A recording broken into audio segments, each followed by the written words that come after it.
The current administration, which is Biden's administration, is touting a record unemployment rate. But what does this mean in the age of COVID? Um, with 2021's year-end jobs numbers, it's now fresh off the press, and there's been a lot of chatter about the economy's record performance under President Biden, who was widely praised on Friday for jumpstarting the economy amid the ongoing COVID-19 crisis. And this was the greatest job growth in the modern American history, tweeted Jesse Kelly, senior advisor for communications to the National Economic Council, and it's not even fucking close. Without a single Republican vote, our Democratic majorities in Congress and the current President Biden rescued our economy. Echo Democratic House Speaker Nancy Pelosi. Basically Biden delivered the strongest first-year economic performance of any administration in 40 plus years. According to a Washington Post analyst, the U.S. gained back 6.4 million jobs throughout 2021, which is more than any year on record. The nation also saw unemployment plummet from 6.7% last January, when Biden took office, to 3.9%, leading up until 2022. The biggest single year drop in unemployment ever. In fact, the nonpartisan Congressional Budget Office had predicted that such a feat could not be achieved until 2026 at the earliest, and they did it in under a year. Um, Now, faced with these facts, it's nearly impossible to conclude that Biden has put the economy in a worse position than it was a year ago. Um, but even though it's the start of 2022, the mainstream media's coverage of the jobs numbers had peddled a markedly different perspective, often describing the year's jobs report as weak or disappointing. Even on Friday, as the administration touted record year-over-year growth, the business press largely insisted that the December's growth was again less than stellar. And faux news, which I don't even know how they can consider themselves news when they're not, had pillared the Biden administration for numbers similar to those that they praised under Trump. Um, what gives? Well, a large part of it has to do with the way jobs numbers are released and reported.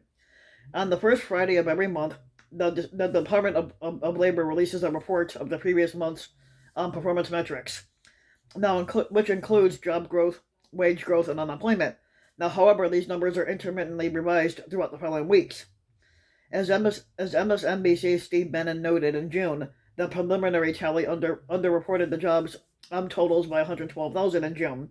A month later, the initial total underreported 148,000, and then in August, they underreported 248,000. Unfortunately, this nuance was lost in much of the mainstream media's coverage, which this year framed preliminary tallies as de facto bellwethers for Biden's economic recovery. Now, if you remember, during the month of August, September, November, and December, U.S. jobs numbers were broadly panned by the press, even though there were significant revisions later on.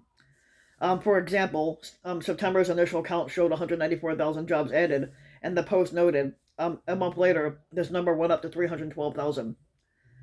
Since 1979, the furthest back that the Bureau of Labor Statistics data on revision goes, the country has never added as many jobs in a year or seen such a large upward revision. The Post's Philip Bump wrote, "Revisions are usually modest, but not this year. And not even in 2021 either. Though the number of upward jobs revisions this year was unprecedented, the mainstream media paid them relatively little attention throughout 2021. It's no surprise then that Biden's approval rating dropped about 10% mid-year, especially when the plurality of Americans rate the economy as the most important issue. Though Biden's recovery has been impressive, the road to recovery remains long and windy, especially as the COVID crisis proves increasingly unwieldy. Roughly 9.4 million jobs were lost in 2020, meaning that the market is still down by 3.6 million jobs from the pre-pandemic level. And to boot, the Federal Reserve officials remain concerned about inflation amid the supply chain crisis that was ushered in by the pandemic. Now, back in November, the Post reported that prices had risen 6.2% in 2021 because hourly earnings increased by only 5%. And this means that real gains, i.e., wages adjusted for inflation, were actually down by 1%. But still, as the Great Resignation carries on and workers leave their jobs in droves, employees are reportedly finding themselves with increasing leverage, prompting companies to rethink their payroll provisions leading up into 2022. So if you like the video, give the video a like and subscribe to my channel, RBW King, and also hit the notification bell so that you'll be notified when a new video comes out, and thanks for listening.